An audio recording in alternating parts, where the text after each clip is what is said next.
Saudi Arabia egobye ensi ezimu obutaddamu kulinnya mu Saudi Arabia. Yadde nga oyina visa ekukkiriza okuyingira Saudi Arabia ojja kuba tosobola kugiyingira.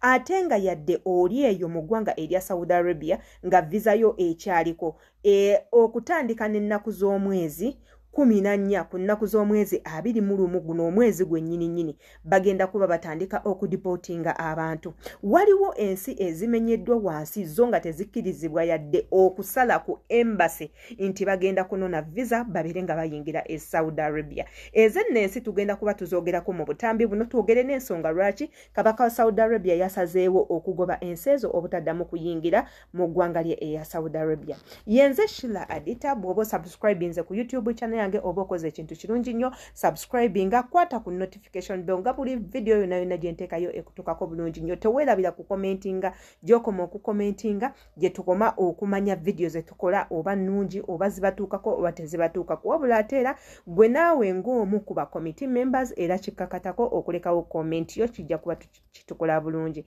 Katugendeko mu nsi ezimu zineeno ezaagobeddwa okuba nga ziyingira Saudi Arabia ate era tubeere nga tukomawo. Mwe baana mmwe bannange abasaudi nno nabo beekanamye.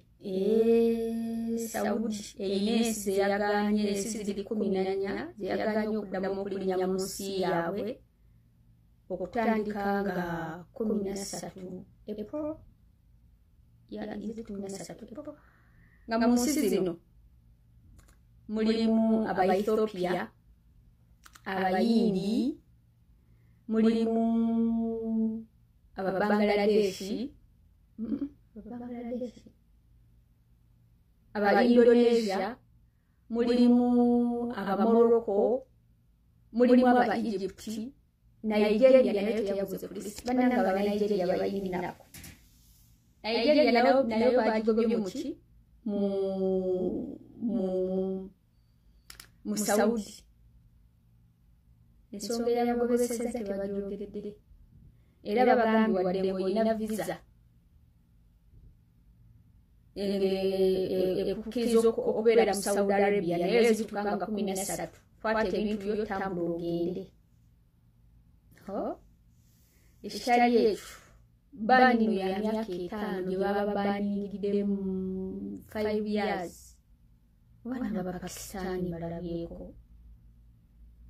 Abapakistani no ndinga balabyeko naye nga ate Abapakistani bafuuka mmere mu Saudi. Bye Saudi Arabia, Uganda tuli safe, n'abaana Kenya bali ensi endala ziri safe.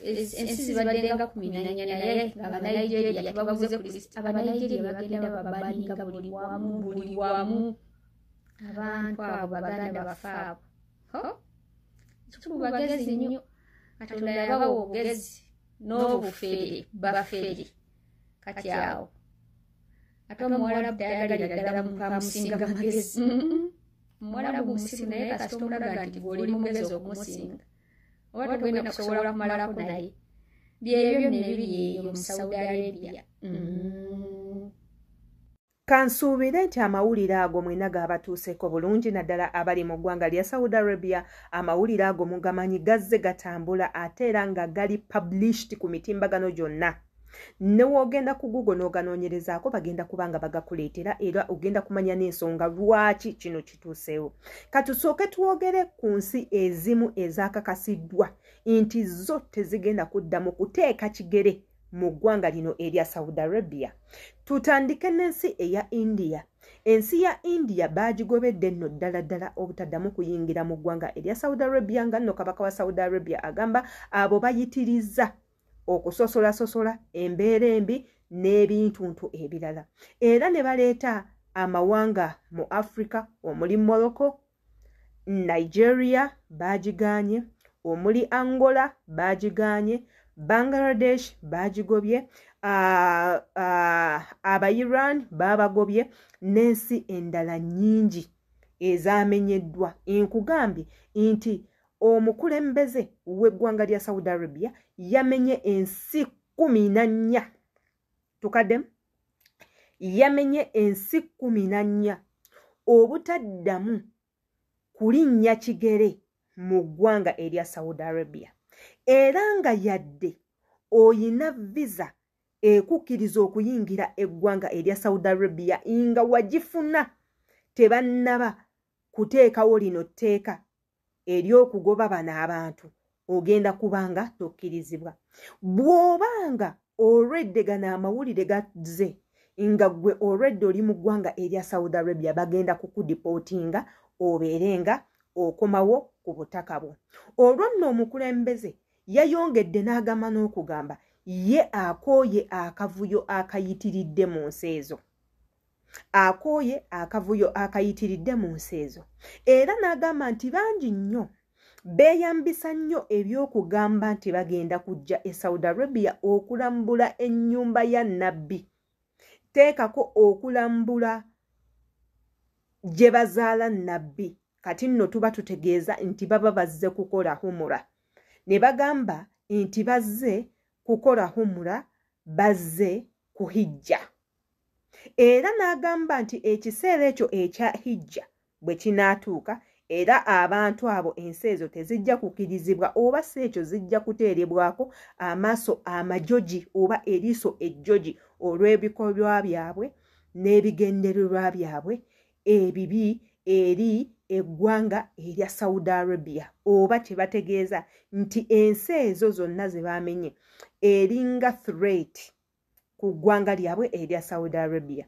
Wabula ng'ate kabaka teyawadde ensonga ntuufu lwaki abantu bano eno baagobeddwa oba lwaki ensi zino zaagobeddwa. Nti twabadde tusuubira oba nga tulindirira a proper announcement eri fully detailed nga ewa ensonga enkulu lwaki ensi zino eno zaagobeddwa.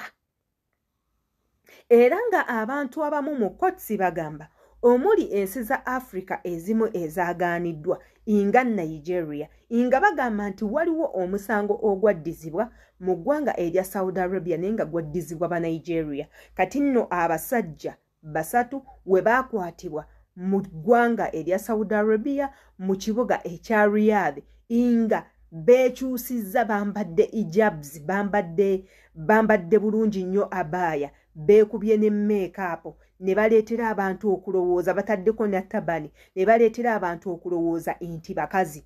Bagenda okutuuka ku kisaawe eky'e Saudi Arabia mu Riyadh, bagenda okubakebera nga munnange bano basajja abawedde emirimu nga be bambadde zi abaya ne bateekako ne tabani ne beekuba ne make-up ne lipstick ne bagezaako okuyingira eggwanga erya Saudi Arabia. Era nga kino nga bagamba nti kuno kwali kumenya mateeka na kujolonga kitiibwa kyabwe eky'Abayisiraamu, teekako n'okujolonga ensi yaabwe.